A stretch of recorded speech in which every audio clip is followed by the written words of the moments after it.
Movie की शुरुआत में हमें दिखाया जाता है सोल्जर के एक ग्रुप को जो कि घने जंगल से होते हुए कहीं जा रहे होते हैं, जिसमें से एक सोल्जर जो होता है वो बहरा होता है, उसे कुछ भी सुनाई नहीं देता है। तभी उसका एक साथी उसको इशारे में बताता है, लौड़े घूम के चलना, इधर से नहीं जाना है। जिसके बाद चलते चलते सोल्जर्स को जंगल में ही रात बिताना पड़ता है। रेस्ट करने के लिए ये लोग एक तालाब के बगल में रुक जाते हैं। इसके बाद हमें वही बहरा सोल्जर दिखाया जाता है जो कि अपने घोड़े को बांध रहा होता है। उसके बाद ही बहरे सोल्जर को पानी में एक सोने का टुकड़ा दिखाई देता है, जिसे वो लेने के लिए तालाब के पास चला जाता है और उस टुकड़े को उठाकर अपने पास रख लेता है। लेकिन इन सोल्जर्स को ये नहीं पता था कि इस तालाब में एक सायरन बिच रहती है जो इन सभी सोल्जर्स को पानी के नीचे से ही देख रही होती है। इसके बाद हमें दिखाया जाता है कि सोल्जर के साथ कुछ और लोग भी थे जो कि इस जंगल में कुछ ब्लैक मैजिक करने वाले थे। इसके बाद हमें दिखाया जाता है कि जो सायरन बिच थी वो तालाब से बाहर आ रही थी और अपना अजीब तरीके का डांस कर रही थी। डांस करते टाइम सायरन बिच अपने मुंह से अजीब तरीके की आवाज निकालती है, जिससे कि सभी सोल्जर्स उसके वश में हो जाते हैं, सम्मोहित हो जाते हैं और सभी के मन में सायरन बिच को पाने की लालसा जाग उठती है और सभी आपस में लड़कर एक दूसरे को मारने काटने लगते हैं। सायरन बिच लगातार अपनी आवाज निकालती जाती है और सभी सोल्जर्स को सम्मोहित कर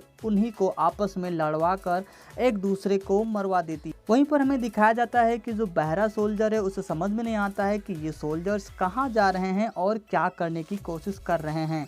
वो पानी में अकेला ऐसा सोल्जर था जिसे उस सायरन बिच की कोई भी आवाज का प्रभाव नहीं पड़ रहा था और उसे ये समझ में नहीं आ रहा था कि ये सोल्जर आपस में ही क्यों लड़कट रहे हैं।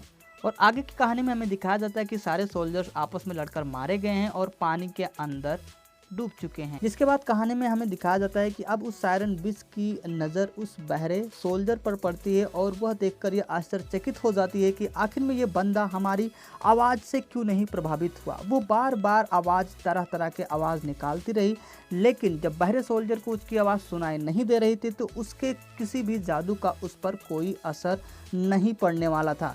उसके बाद सायरन बिच सोचती है कि क्या मेरी आवाज़ चली गई है जिससे कि इस सोल्जर को क्यों कुछ नहीं हो रहा है।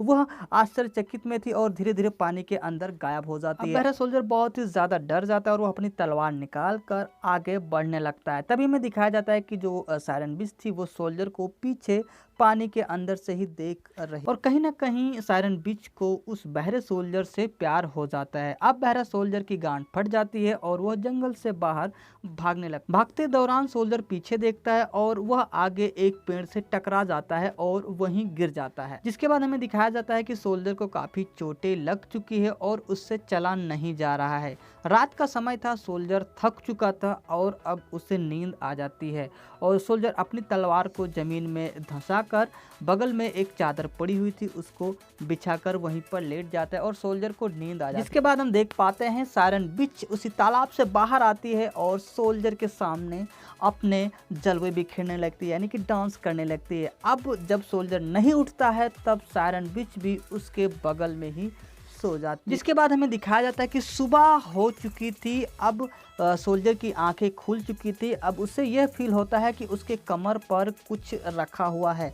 तब वो जब मुड़कर देखता है तो ये देख पाता है कि सायरन बिच जो थी उसके बगल में ही सोई हुई थी। तभी उसकी गांड तो फटी जाती है भाई और सायरन बिच भी उसी वक्त उठ जाती है। अब दोस्तों यहाँ पे हमें एक आइकॉनिक सीन दिखाया जाता है जहाँ पे सोल्जर उस सायरन बिच से दूर भागता है और उसके बदन से कुछ सोना चांदी हीरे मोती उसके हाथ में गड़ जाते हैं। तभी सोल्जर को समझ में आता है कि ये तो भाई जीती जागती खजाना है, क्यों ना इसको अपने प्यार के जाल में फंसाकर इसको लूट लिया जाए। तभी यहाँ पे हम देख पाते हैं कि सायरन बिच एक गाना गाती है और सोल्जर उसके पीछे पीछे दीवाना होकर जाने लगता। अब इसके बाद हम देख पाते हैं कि सोल्जर एक जगह अपनी तलवार को रखकर सायरन बिच की तरफ जाने लगता है और सायरन बिच यह देखकर बहुत खुश हो जाती है और मदहोशी में डांस करने लगती है, क्योंकि उसे ये समझ में आता है कि सोल्जर भी उससे प्यार करने लगा और तुरंत वह उस सोल्जर के पास पहुंच जाती है। अब दोनों लोग प्यार करने लगते हैं, लेकिन सोल्जर आसानी से बड़े ही चुपके चुपके सायरन बिच के शरीर में जो हीरे मोती थे वो निकालने लगता है। और दोस्तों यहाँ पर सायरन बिच को ये पता भी नहीं चलता है और वो उसके साथ डांस करती जाती है।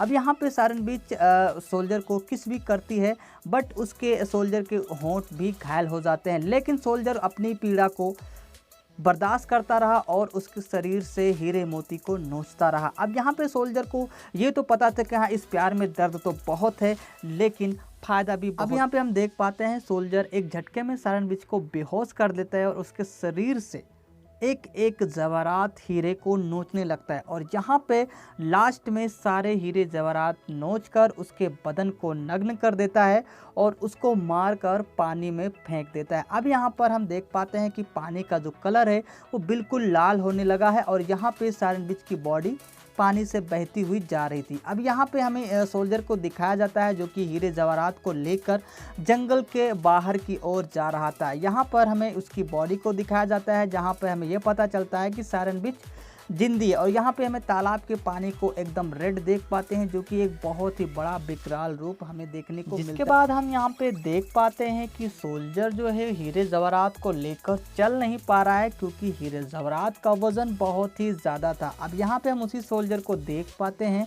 जहाँ पे उसी तालाब में वो पानी पीने लगा था। यहाँ पे हम उसी टाइम ये भी देख पाते हैं कि पानी पीते पीते सोल्जर के अंदर उस सायरन बिच का खून भी चला जाता है, जिसके वजह से ये होता है कि बहरे को यानी कि उस सोल्जर को भी आवाज़ सुनाई देने लगती है। जब सोल्जर को आवाज़ सुनाई देने लगती है तो उसका जो हालत है वो बहुत ही बुरा हो जाता है और वह चलने फिरने के लायक भी नहीं होता है और वह भी अपने आप से कंट्रोल खो देता है और अजीब तरीके से पानी की तरफ जाने लगता है। कुछ देर बाद यहाँ पे सोल्जर शांत हो जाता है और यहाँ पे हमें दिखाया जाता है उस सायरन बिच को जो कि पानी से बाहर आ चुकी थी और वह जब अपने आप को देखती है तो बहुत ही ज़्यादा शौक हो जाती है कि मेरे जो हीरे जवाहरात थे वो क्या हो गए और मैं क्या थी क्या हो गई।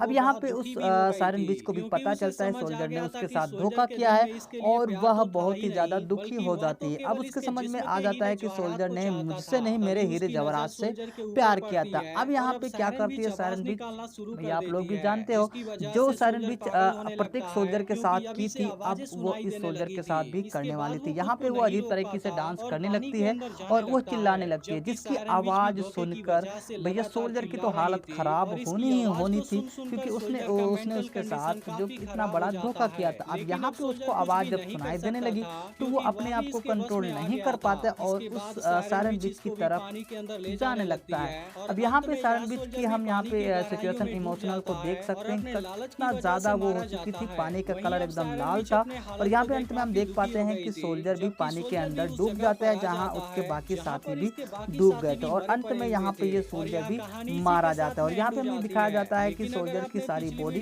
वहीं पर पड़ी हुई थी। तो दोस्तों कैसी लगी कहानी आप हमें कमेंट सेक्शन में जरूर बताएं। सब्सक्राइब करके नोटिफिकेशन को ऑल पर सेट कर देना।